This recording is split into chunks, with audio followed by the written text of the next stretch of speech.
சரி இந்தியாவினுடைய கைக்கூலிகளாக செயற்பட்டு தமிழ் மக்களுடைய தேசிய தலைவராக காணப்படுகின்ற இந்த சூழ்நிலையில் அவரை வைத்து அரசியல் செய்யப்படுகிறார்கள். இந்த கைது சட்டவிரோதமானது. தமிழ் அரசியல்வாதிகள் என்ன செய்கிறார்கள்? தமிழர்களை திருப்திப்படுத்துவதற்காகத்தான் அனுர அரசு கோடபாய ராஜபக்ச ஒளிஞ்சு கொள்றதுக்கு பயன்படுத்தப்பட்ட இடம் என்று பார்த்தீங்கன்னா திருகோணமலை முகனுடைய அவர் என்ன சொல்றாருன்னா அனுர அரசாங்கம் மேற்கொள்கின்ற திட்டங்கள் வடக்கு கிழக்கில் எவ்வாறாக பார்க்கப்படும். வணக்கம் மோயின். வணக்கம் ஜெகத். முஸ்பாதி சொந்தங்களுக்கு வணக்கம். இன்று முக்கியமாக பல விடயங்களை பற்றி பார்க்க போகின்றோம். அதில் அன்ரோமா அரசநாயக்க சம்பந்தமான அர்ச்சுனா ராமநாதன் அவர்கள் ஒரு விமர்சனத்தை முன்வைத்திருந்தார். அன்ரோமா அரசநாயக்க சம்பந்தமாக இல்லை, அது சம்பந்தமாக அன்ரோமா அரசநாயக்க சம்பந்தமாக சில சிங்கள சட்டத்தரணிகளும் சிங்கள அமைப்பினுடைய அவர் என்ன சொல்றாருன்னா அனுர அரசாங்கம் மேற்கொள்கின்ற திட்டங்கள் வடக்கு கிழக்கில் எவ்வாறாக பார்க்கப்படுகிறது. வடக்கு கிழக்கில் எவ்வாறாக பார்க்கப்படுகின்றது என்ற ஒரு பக்கம் இருக்க, தென்னிலங்கை அரசியலில் எவ்வாறாக பார்க்கப்படுறது, எவ்வாறாக அதை காண்பிக்கின்றார்கள் என்கிற விஷயத்தை தான் அர்ச்சுனா ராமநாதன் அவர்கள் தன்னுடைய வலைவலி காணொலியில் சொல்லியிருந்தார். குறிப்பாக ஒரு சட்டத்தரணியுடைய கூற்றை அதில் எடுத்திருந்தார். அவர் ஒரு முறைப்பாடு செஞ்சுட்டு வெளியில் வந்து சில விஷயங்களை சொல்கிறார். என்ன முறைப்பாடுன்னு பார்த்தீங்கன்னா, உங்களுக்கு தெரியும், நிசாந்த ஒழுகுதென்ன மீதான இந்த வழக்கு போடப்பட்டிருந்தது. கடற்படை தளபதி, திருகோணமலையுடைய கடற்படை தளபதியாக இருந்த அவருடைய வழக்கு போடப்பட்டிருந்தது. அதில் வந்து அவர் கைது செய்யப்பட்டிருந்த சம்பந்தமாக சில விஷயங்களை அவர் சொல்லியிருந்தார். உண்மையிலேயே இவர் பிணையில் வர முடியாத அளவுக்காக கைது செய்யப்பட்டிருக்கின்றார். இது 2015 நல்லாட்சி காலத்திலேயே இந்த விஷயம் தொடர்ந்து இருந்தது.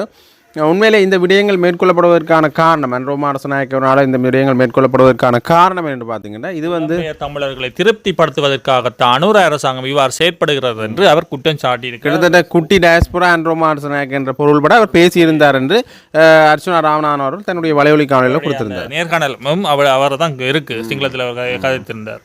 அவங்களுக்கு சிங்களம் தெரியுமா? இல்லை, அர்ச்சுனா ராமநாதன் அவர்கள் டிரான்ஸ்லேட்.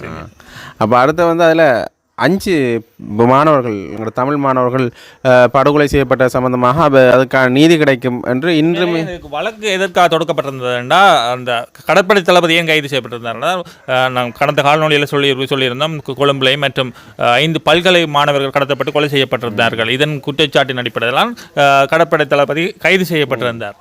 இதன் அடிப்படையில் இந்த கைது தொடர்பாக இப்பொழுது வந்து ஒருவர் முறைப்பாடு செய்திருக்கிறார்கள். என்னென்று பார்த்தால், இந்த கைது சட்டவிரோதமானது. அனுர அரசாங்கம் பழிவாங்கும் நோக்கத்துடன் இந்த கைது இடம்பெற்றிருக்கிறது. குறிப்பாக புலம்பெயர் தமிழர்களை திருப்திப்படுத்துவதற்காக அனுர அரசாங்கம் செய்கின்ற செயற்பாடுகளில் ஒன்றுதான் இந்த விடயம் என்று தென்னிலங்கை மக்களுக்கு அவர்கள் சொல்லி வருகிறார்கள். சில கோத்தபாய மற்றும் மஹிந்த அணியினரும் கூட இதை சொல்லி வருகிறார்கள். குறிப்பாக கோடபாய ராஜபக்ச அவர்களை இந்த அறகலைய போராட்டத்தின் போது அன்ரோமா அரசநாயக்கனுடைய அணி விரட்டி அடித்த போது கோடபாய ராஜபக்ச ஒளிஞ்சு கொள்றதுக்கு பயன்படுத்தப்பட்ட இடம் என்று பார்த்தீங்கன்னா திருகோணமலை முகாம்.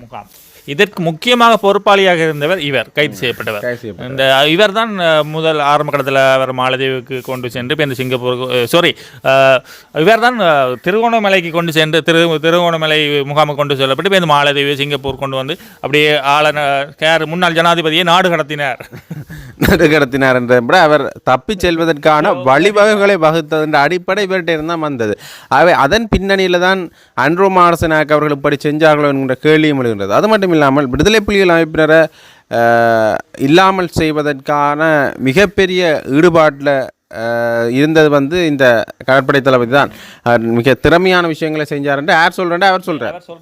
அது மட்டும் இல்லை, முக்கியமாக அந்த சிஐடி பதவிகளில் இருப்பவர்கள் யார் என்றால் அரசாங்கத்துக்காக வாக்கு சேரிப்பதற்காக தேர்தலை பிரச்சாரம் செய்தவர்களை தான் அந்த முக்கியமான அதிகாரிகளை போட்டுக்கொண்டு தனக்கு சார்பான விடயங்களை செய்து கொள்கிறார் என்ற ஒரு குற்றச்சாட்டையுமே அவர் முன்வைத்திருக்கிறார். ஆகவே இது தொடர்பாக உடனடியாக இந்த வசந்த உலகுதென்ன அவர்களுடைய கை தொடர்பான பரிசீலனை மேற்கொள்ளப்பட வேண்டும் என்ற பொருள்பட தான் அவர் கழிச்சிருக்கு. ஆகவே அன்ரோமா அரசநாயக்க எப்படி சிங்கள மக்களால் பார்க்கப்படுவார் என்ற இந்த காணொலியை பார்த்தா பிறகு அன்ரோமா அரசநாயக்க அவர்கள் சிங்கள மக்களால் எவ்வாறு பார்க்கப்படுவார் என்றால், இந்த விடுதலை புலிகள் அமைப்பினருக்கு ஆதரவு திரட்டும் நபர் என்கின்ற வகையில் தான் பார்க்கப்படுவார். என்ன சொல்கிறேன்? உண்மையிலே இது இவ்வாறு இருக்க இன்னொரு குற்றச்சாட்டை முன்வைக்கிறார். யார் மீது என்றால் தமிழ் அரசியல்வாதிகள் யார் முன்வைக்கிறார் என்ற அர்ச்சுனா ராமநாதன் அவர்கள் இந்த காணொலியின் மூலமாக முன்வைக்கிறார். என்ன பார்த்தால், தெற்கில் இவ்வாறான பிரச்சாரங்கள் இவ்வாறு நடைபெறும்போது தமிழ் அரசியல்வாதிகள் என்ன செய்கிறார்கள் என்றால், சில அரசியல்வாதிகள் வந்து சில பேருடைய கைக்குலிகளாக செயற்படுகிறார்கள். தேவையற்ற போராட்டங்கள் தேவையற்ற விதங்களில் அணுகி அதை வந்து ஒரு இன முரண்பாட்டை உருவாக்கி கொள்கிறார்கள் என்ற ரீதியில் தன்னுடைய கருத்துக்களை சொல்லியிருக்கிறார். உண்மையிலே இந்த காற்றாலை சம்மந்தமாக பலர் பேசணும். ஆனால் காற்றாலை சம்மந்தமாக பேசல. ஒரு 10 வருஷத்துக்கு பிறகு இந்த காற்றாலை இந்த மண்ணரிப்புக்குள்ளாக இடிந்து விடுமா இருக்கணும். அதை புதைக்கிறதுக்கே பல பிரதேசங்கள் தேவைப்படும். அது மட்டும் இல்லாமல் அதை புதைக்கிறதால திருப்பி கடல் நீர் வந்து மக்களுடைய காணிக்குள்ளே வர்றதுக்குரிய சாத்தியக்கூறுகள் நிறைய இருக்குது. இப்படி நிறைய விஷயங்களை நாங்கள் யோசித்து செய்ய வேண்டிய சந்தர்ப்பத்தில் இருந்தாலும் கூட இது சம்மந்தமாக யோசிக்காமல் சிங்கள மக்கள் மத்தியிலையும் தமிழ் மக்கள் மத்தியிலையும் ஒரு இன முரண்பாட்டை, முஸ்லீம் மக்கள் மத்தியிலையும் ஒரு இன முரண்பாட்டை செய்கிற அரசியலை தான் இங்கே இருக்கிற தமிழ் அரசியல்வாதிகளும் செய்கின்றார்கள், அங்கே இருக்கிற சிங்கள அரசியல்வாதிகளும் செய்கின்றார்கள். இப்போ இந்த வசந்த உலகுணத்தில் தென்னை தொடர்பாக இவர் சொன்ன கருத்தை வைத்து பார்க்கும் பொழுது அன்ரு மாரசநாயக் அவர்கள் விடுதலை புலிகள் அமைப்பிற்கு சார்பான நிலைப்பாடில் இருக்கிறார் என்ற விஷயத்தை தென்னிலங்கை மக்கள் செய்வார்கள், யோசிப்பார்கள். இது முக்கியமான யூடியூப் சேனலில் தான் இந்த காணொலிகள் பரப்பப்பட்டிருக்கு. கிட்டத்தட்ட போட்டவனே 22,000 பேர் பார்த்துட்டாங்க. இந்த விஷயம் சம்பந்தமாக பார்க்கிற பொழுது உண்மையிலே அன்ரு மாரசநாயக் அந்த ஒரு நிலைப்பாட்டிலே இல்லை. அந்த நிலைப்பாட்டில் இருக்கிறவராக இருந்தால் இப்போ அரசியல் கைதிகள் விடுதலை செய்யப்பட்டிருப்பார்கள், அது வேறு விஷயம். காணிகள் முழுமையாக விடுவிக்கப்பட்டிருக்கும். அப்போ அன்ரு மாரசநாயக் அவர்கள் அந்த நிலைப்பாட்டில் இல்லாத போது யார் இந்த விஷயத்தை சொல்வார்கள் பார்த்தீங்கன்னா சிங்கள மக்கள். திடீரென்று ஆட்சி அதிகாரங்கள் பறி போனால் ஏதாச்சும் ஒரு குற்றச்சாட்டுகளை முன்வைத்து தங்களுடைய ஆட்சிகளை கைப்பற்றிக் கொள்வதற்காக முயலத்தனை வேணும். அதுதான் அந்த கடந்த கால அரசாங்கத்தில் இருந்த பிரதிநிதிகள் இப்போ செய்து வருகிறார்களோ என்று. இப்போ என்ன பிரச்சனைனா, இப்போ நாமல் அல்லது ராஜபக்ச குழுமத்தை மீண்டும் உள்நுழைப்பதற்கான ஒரு விடய பொருளை தான் இந்த விஷயங்கள்லாம் நடக்குதுன்ற ஒரு பின்னணியாக இருக்கலாம். ஏனென்றால் ஒரு காலத்தில் சிங்கள மக்களுக்கு தேசிய வீரர்கள் யார்? மைந்த போன்ற அணியினர் தான். அப்போ தேசிய வீரர்கள் இல்லாட்டிக்கு கீழே இருக்கிற குய்யாக்கள் கொஞ்சம் மந்திரமா இருக்குமே இல்லை.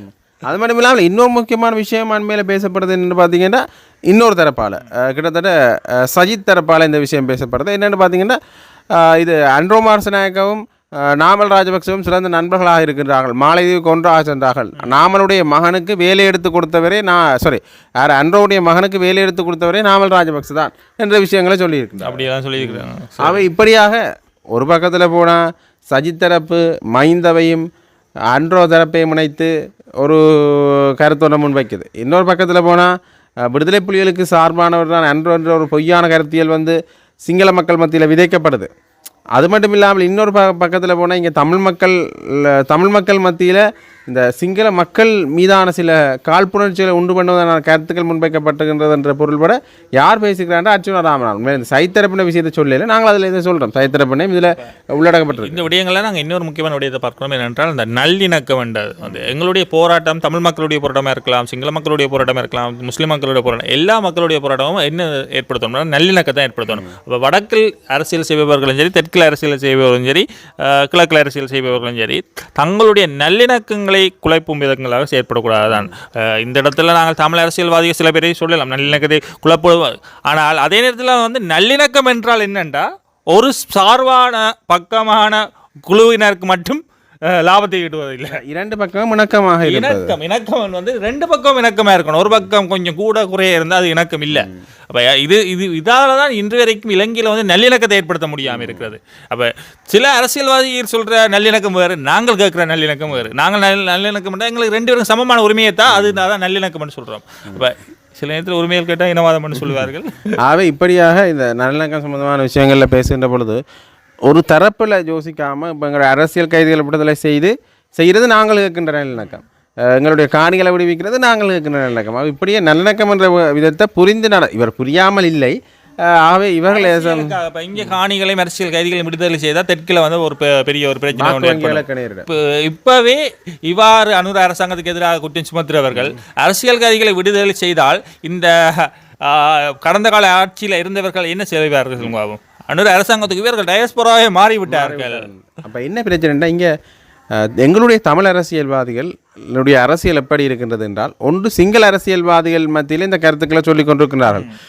தமிழ் மக்களுடைய இப்போ இது போய் சேர வேண்டிய இடம் என்னென்னா சிங்கள அரசியல்வாதிகள் சிங்கள மக்கள் மத்தியில் தான் தமிழ் மக்கள் சம்பந்தமான கருத்தியல்கள் போய் சேரணும். அப்போ அவர்களே வந்து தமிழ் மக்களுடைய வேண்டுகோள், தமிழ் மக்களுடைய எதிர்பார்ப்புகளை வந்து சிங்கள மக்கள் மத்தியில் சொல்லுகிறார்கள். இப்போ இவர்கள் போன்றவர்கள் பிரச்சாரம் இந்த குற்றச்சாட்டை முன்வைத்து தமிழ் மக்களுக்கு எதிராக ஒரு கருத்து வெளியிட்டிருக்கிறது தானே. அப்போ அவர்கள் போன்றவர்கள் என்ன செய்வாங்க, தமிழ் மக்களுக்கு எதிரான விரோதமான கருத்துக்களை சொல்லிக் கொண்டிருக்கிறார்கள். அப்போ சிங்கள மக்களுக்கு என்னத்து போய் சேரப்போகுது?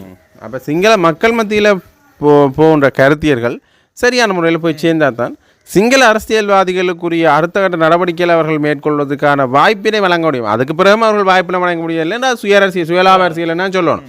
சிங்கள மக்கள் மத்தியில் அந்த நிலைப்பாடு சம்பந்தமாக விளக்கணும், இல்லை தெரிஞ்சு கொள்ள வைக்கணும். என்ன சொல்கிறேன்? உண்மையிலே தமிழ் மக்களுடைய எதிர்பார்ப்புகளை சிங்கள அரசியல்வாதிகளை சொல்வதை விட சிங்கள மக்களுக்கு விளங்கும் விதத்தில் சொல்லணும். அதுதான் எங்களுடைய. ஆகவே இப்படியாக பல விஷயங்கள் சம்பந்தமாக நாங்கள் இந்த அரசியல் பரப்பில் பேசிக்கொண்டிருக்கிறோம். அதில் குறிப்பாக இந்த வசந்த உழவு தினமனுடைய கைது சம்பந்தமான விடயங்கள் வந்து சிங்கள மக்கள் மத்தியில் ஒரு தவறான புரிதலுக்கு போய்விடக்கூடாது என்பதற்காகத்தான் இந்த விஷயங்களை சொல்லணும். அண்மையில் கூட பிள்ளையான் கைது செய்யப்பட்டிருந்தால், பிள்ளையானுடைய சாக்கள் கைது செய்யப்பட்டிருந்தார்கள். இதன் பின்னணி என்னென்னு பார்த்தீங்கன்னா உயிர்த்த தாக்கலோட சம்மந்தப்பட்டிருக்கலாம் என்ற வகையில் விசாரணைகள் நடக்கிறது. ஆகவே இதை நாங்கள் ஏற்றுக்கொள்கின்றோம். ஏதோ ஒரு பின்னணியில் உயிர்த்த தாக்கலோட பிள்ளையான் சம்மந்தப்பட்டிருப்பார் என்ற விஷயத்தில் அடுத்த கட்ட நாவல்களை இவர்கள் மேற்கொள்கிறார்கள். அது இன்னுமே சரியான முறையில் பெரிய தலைகள் கைது செய்யப்படவில்லை என்ற விமர்சனம் முன்வைக்கப்படுகின்றது. ஆகவே அதே போல தான் எங்களுடைய தமிழ் அரசியல் பரப்பில் அல்லது தமிழர்கள் சார்ந்து படுகொலை செய்யப்பட்டவர்கள் சம்பந்தமாக கைதுகள் இடம்பெறுகின்ற பொழுது அதை வேறு விதமாக சித்தரித்து சிங்கள மக்கள் மத்தியில் சொல்கின்ற ஒரு நிலைப்பாட்டை மாற்றினாலே ஒரு நல்லிணக்கத்துக்கான ஒரு படியை நாங்கள் முன்வைக்கலாம் கருத்தியல் இருக்குது. ஆகவே இது தொடர்பான விஷயங்களில் தான் நாங்கள் தொடர்ந்துமே எங்களுடைய கருத்துக்களை சொல்லிக்கொண்டு வருகின்றோம். இது சம்பந்தமான விடயங்கள் சிங்கள மக்கள் மத்தியில் சரியாக போய் சேர வேண்டும். அண்மையில் கூட இந்த அமெரிக்கா ஒரு அறிக்கை வெளியிட்டிருந்தது. அந்த அறிக்கையில் இந்த மாவீரர் தினம் கொண்டாடுற சம்பந்தமான ஒரு விமர்சனத்தை முன்வைத்திருந்தார்கள். மாவீரர் தினத்தில் பலர் கைது செய்யப்பட்டிருந்தார்கள் பயங்கரவாத சட்டத்திற்கு கீழே. அது மட்டும் இல்லை, நிறைய கைதுகள், குற்றங்கள், கொலைகளுக்கு காரணம் வந்து சரியான நீதியான நிலையான ஒரு விசாரணை நடைபெறவில்லை என்ற இதில் அந்த அறிக்கை இருந்தது. தமிழ் மக்கள் போக சேகர் அவர்கள் சொன்ன விஷயத்தில் கூட இந்த பயங்கரவாத சட்டத்தை நீக்கணும் என்ற விஷயத்தை உள்ளடக்கிறார். ஆனால் அவர் இன்னொரு விஷயத்தை சொல்கிறார், விடுதலை புலிகள் அமைப்பினரையும் விசாரிக்கணும் என்ற விஷயத்தையும் அவர் சொல்கிறார். அவை அதிலே கொஞ்சம் நாங்கள் யோசிக்கணும் வேண்டாம். விடுதலை புலிகள் அமைப்பினர் ஏற்கனவே உள்நாட்டு பொறிமுறையூடாக விசாரிக்கப்பட்டு தண்டனை வழங்கப்பட்டவர்கள் இன்றைய அரசியல் கைதியாக இருக்கின்றார்கள். எனக்கு அந்த மணிமன்னன் அவர்கள் சொன்ன கருத்து தான் ஞாபகம் இருக்கு. விடுதலை புலிகள் சரி, விடுதலை புலி செய்த குற்றமனை நீ சொல்லப்படுவதற்கும் சரி முழுமையாக தண்டனை வழங்கப்பட்டிருக்காங்க. ஏனென்றால் இலங்கை அரசாங்கத்தின் கருத்தின்படி விடுதலை புலிகள் அழிக்கப்பட்டு விட்டார்கள் என்றுதான் அவர்கள் சொல்கிறார்கள். அப்போ அவர் இருக்கும்போது அழிக்கப்பட்டவர்களுக்கு என்னென்று நீங்கள் தண்டனை வழங்க போறீங்க? அப்போ அதை காரணம் காட்டி ஏற்கனவே இப்போ மிஞ்சி இருக்கிற போர்க்குற்றங்களை புரிந்தவர்கள் தப்பித்துக் கொள்கிறார்கள். அதுதான் எங்களுடைய ஆதங்கமாக இருக்குது.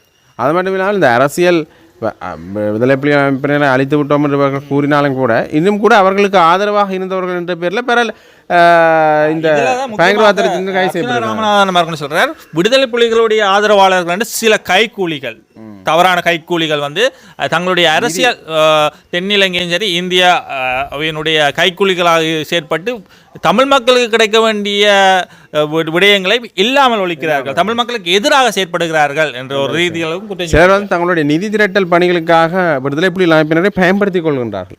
உண்மையிலே குறிப்பாக வந்து தலைவர் பிரபாகரன், விடுதலை புலிகளுடைய தலைவர் பிரபாகரன் அவர்களுடைய நினைவு நாள் கூறுதலை கூட ஒரு அரசியலாக்குவதற்கு முயற்சிக்கிறார்கள் என்ற ரீதியெல்லாம் பார்க்கப்படுகிறது. என்றால் அவர்களுடைய இறந்த நாளை வைத்து இவர்கள் அரசியல் செய்கிறார்கள்.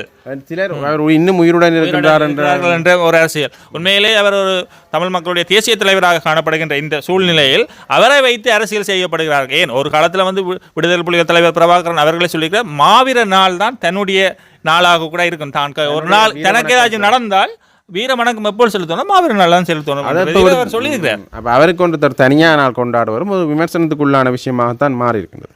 ஆகவே இப்படியாக பல செய்திகள் தொடர்ந்துமே இந்த அரசியல் பிறப்பில் வெளியாகி கொண்டிருக்கின்றன. அந்த செய்திகளை பற்றி தெரிந்து கொள்வதற்காக முஸ்பாத்தி பொலிட்டிக்ஸ் சேனல் பாருங்கள். நன்றி, வணக்கம். லைக் பண்ணுங்கள், கமெண்ட் பண்ணுங்கள். நன்றி, வணக்கம்.